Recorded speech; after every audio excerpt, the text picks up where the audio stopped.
Hey guys, welcome to the channel. And if you want to update your Windows 11 drivers, all the drivers, then this video is for you. First, you have to simply, for example, if I go to settings and you can just go to the Windows update, you can find all of your available updates, or if you are up to date, or if there is any update available, then you can install that update version of your Windows and it can update some of your drivers.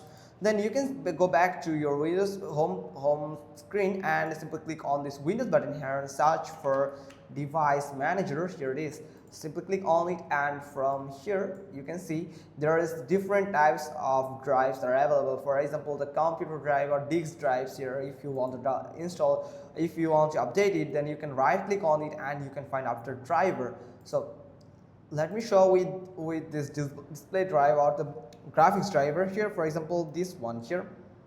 So this is my graphics card here. So I'm going to update the driver and install the latest driver that if it's available. So you can simply click on update driver, then simply click on search automatically for drivers, and it will search for the latest drivers that are available to download and install on your system. If there is any update available or updated drivers are available here, then you can install it and you can enjoy the updated drivers on your PC. So that's pretty much all thing. That's how you can just update each and every drivers that you have from this device manager. So that's pretty simple. Hope you got this. If so, then give us a thumbs up. Don't forget to subscribe our channel, and thanks for watching. Till next time.